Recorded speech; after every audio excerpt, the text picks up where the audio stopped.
Subscribe and click the bell icon for the latest updates and notifications from the Indian Express.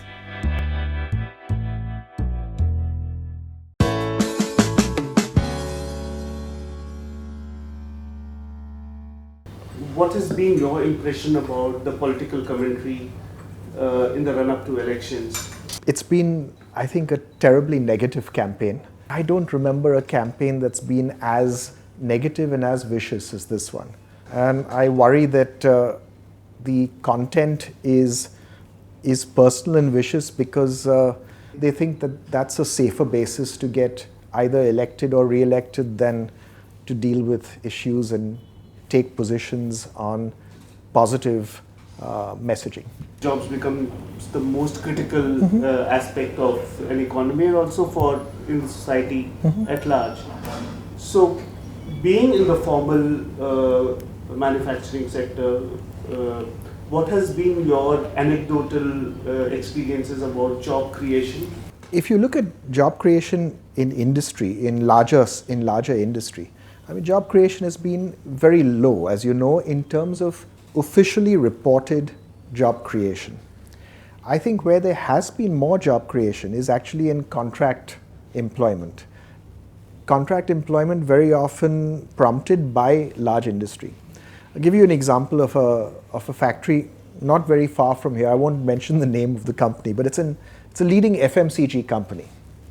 And when they set up, I've been to one of their older factories, which has a lot of people in it, several hundred people working in that factory, which is with a certain degree of automation.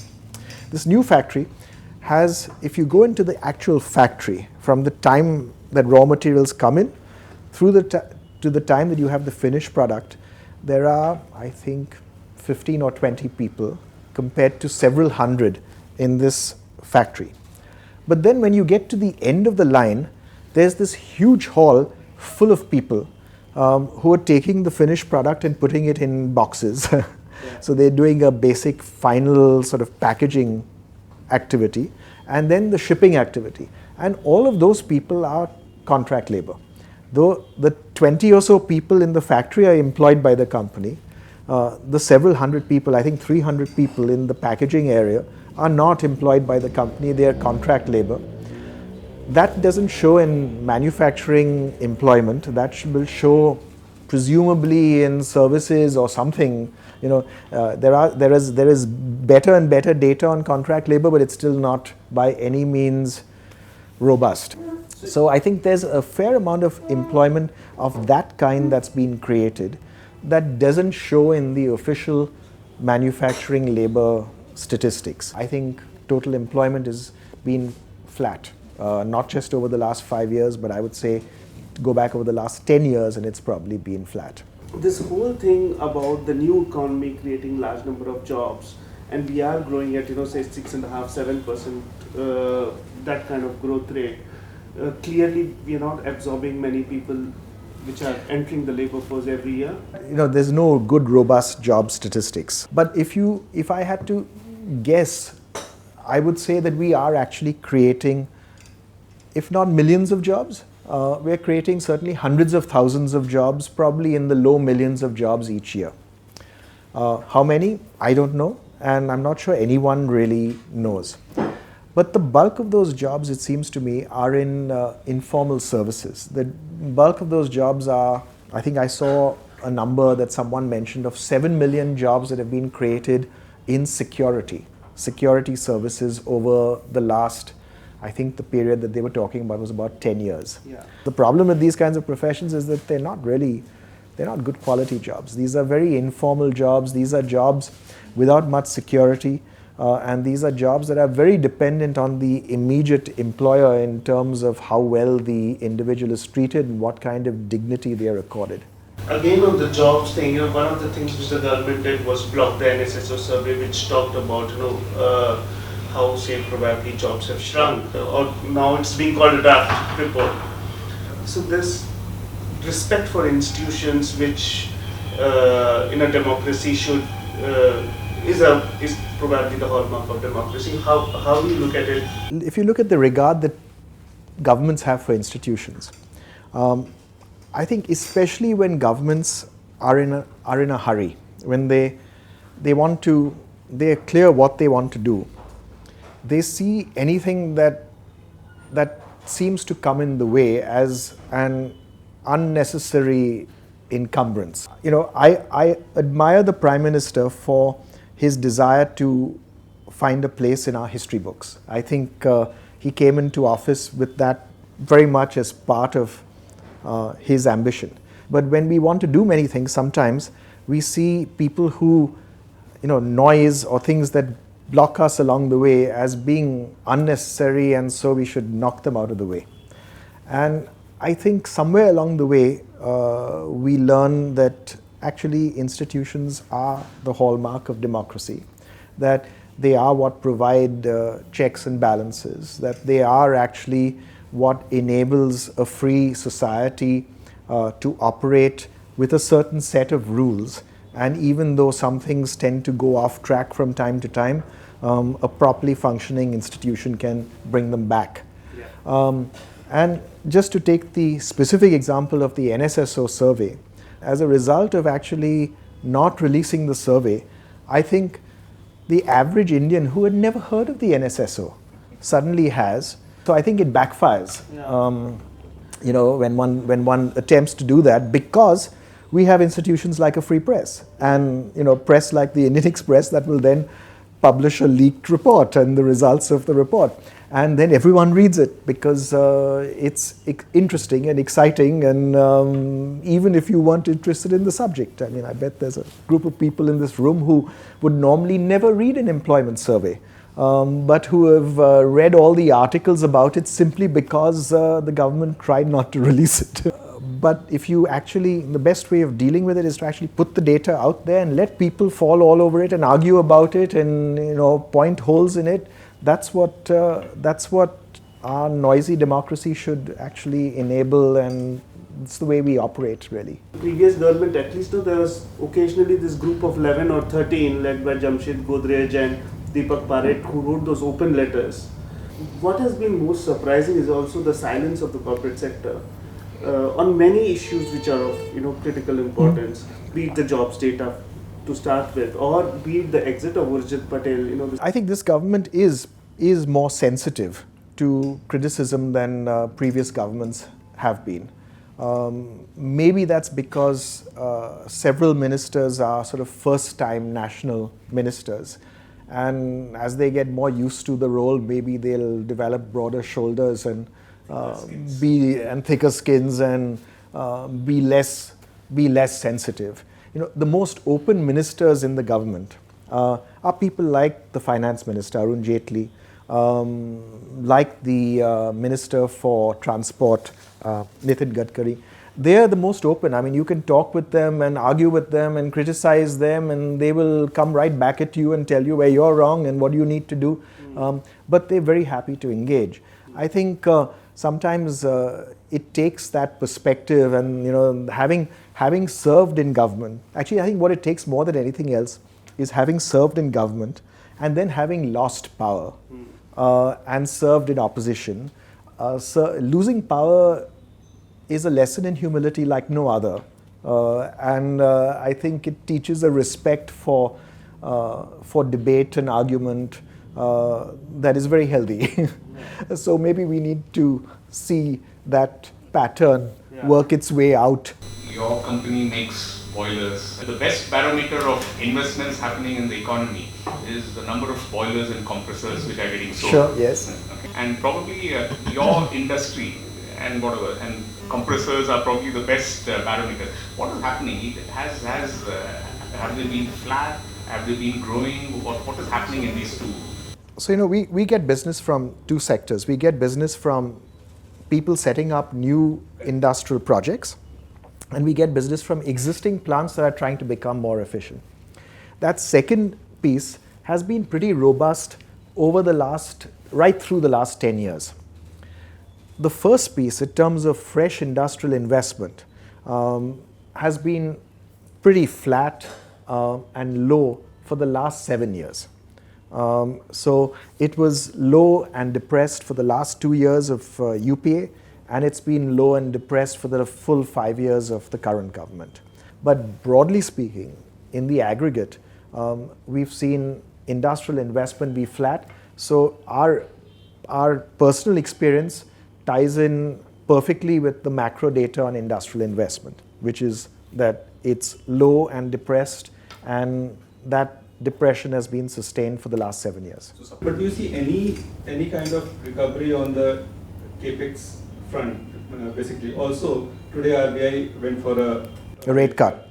There is a time when not only the private investment is not happening, but even the consumption demand is slowing down. I think the rate cut was necessary. It reflects a widespread understanding that the economy has been slowing. Will it in itself turn things around? I don't think so. I think it was a reflection of this wider concern about where the economy is now. What will turn things around? For some reason, I don't know why, but usually in Q4, you see, regardless of how the year's gone, you see Q4 be quite strong because, everyone's trying to achieve more. All the OEMs are trying to ship out more. People want to commission plants and claim depreciation, etc. We saw less of a pull this last year than in Q4 than we've generally seen in previous Q4s. We're not sure why. So I think there are actually two. One is inclusive growth. If you take FMCG and not durables but fast-moving consumer goods, FMCG growth for many, many years, through the 90s, through the 2000s, we had pretty robust growth. So whatever GDP growth was, the estimate was that FMCG should grow 1.5 to twice that. In the last 5 or 6 years, that seems to have turned. And the FMCG multiple seems to now be 0.8, 0.9. So if you look at volume growth taken over a longer period of time, it's now less than GDP growth.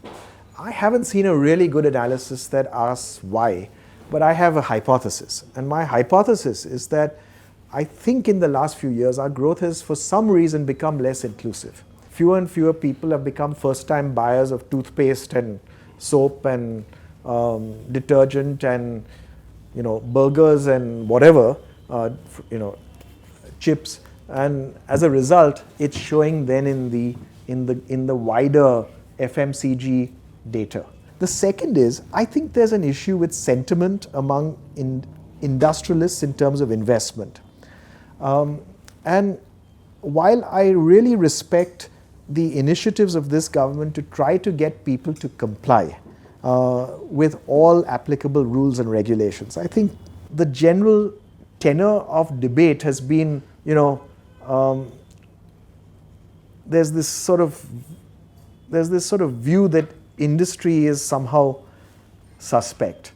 And I worry about that, because if you do that, then you will end up depressing investment more generally. Because the story that I hear is that there are 150,000 Indian industrialists who have taken up residence in either Singapore or Dubai or London in the last, say, 5-6 years. Now these are big numbers. It means that you've got thousands and thousands of people who are economically active, who are looking for investment. They want to do something. And if they want to do something, they're going to invest. What are they going to invest in? They're going to invest where they are as opposed to where they should be, which is here. I think we haven't figured out the cost of some of this wider sentiment, and sentiment not of how the economy is doing, but sentiment of how industry is regarded. So I think there is that going on as well. I don't know how much of an impact it has, but speaking anecdotally to friends, I see people investing overseas when they should be investing here.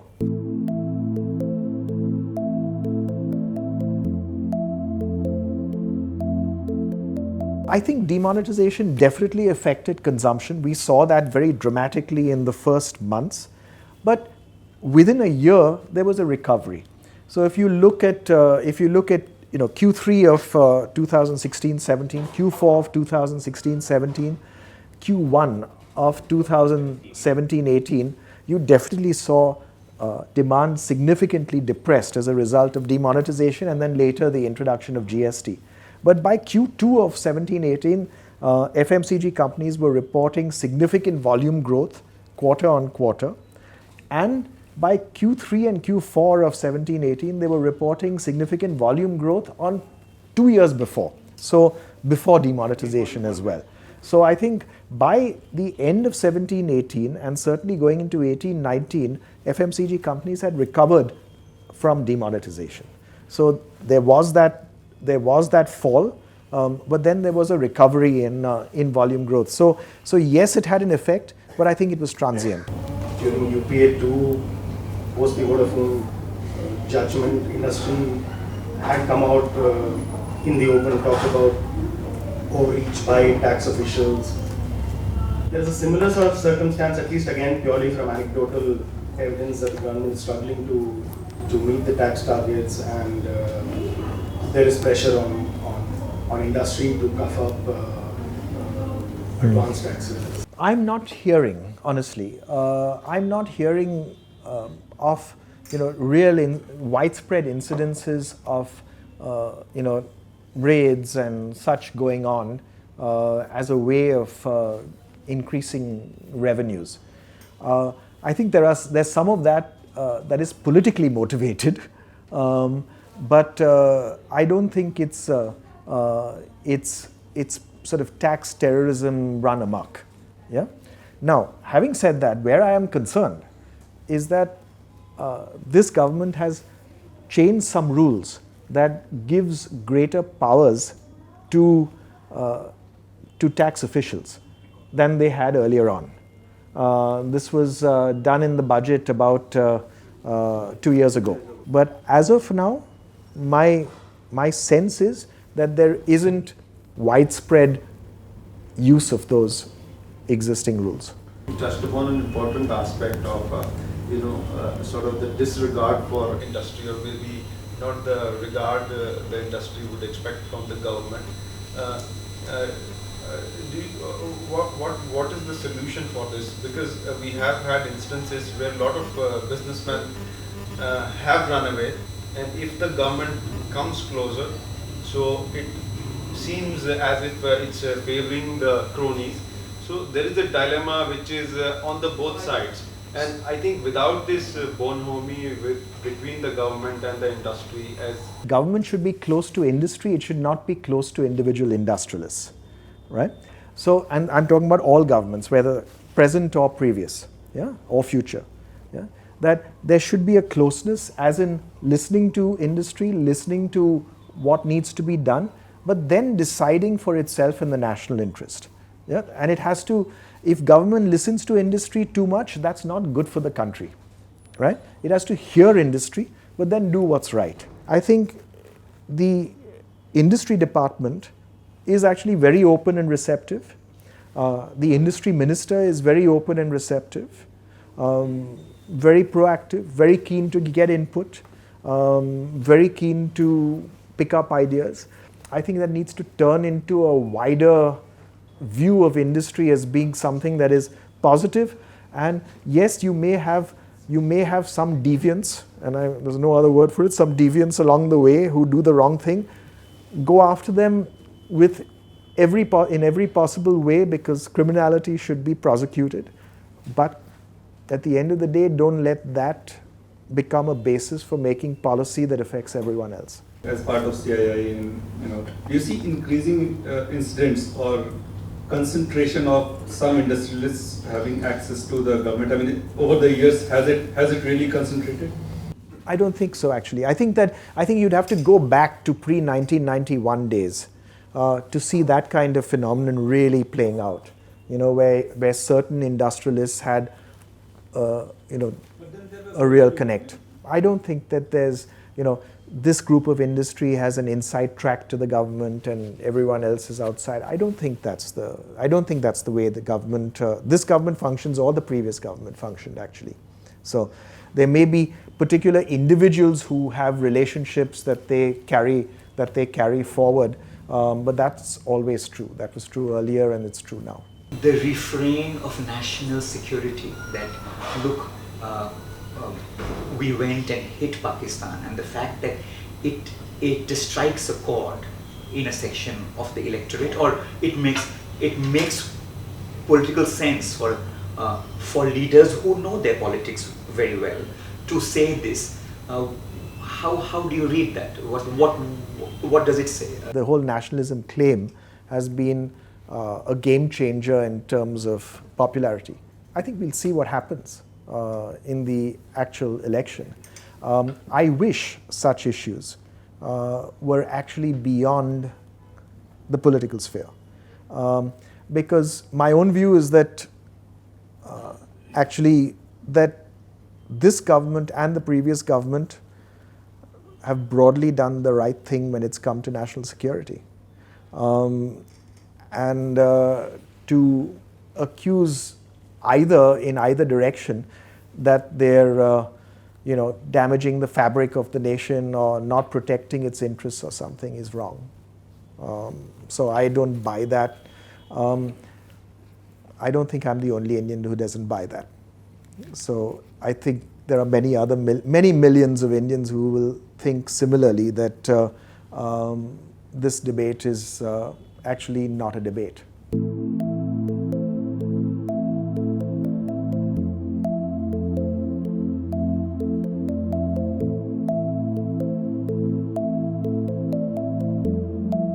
So I worry when in a country that is as diverse as us, when you hear people making statements about a more majoritarian identity. I think that's dangerous, actually, for us as a country.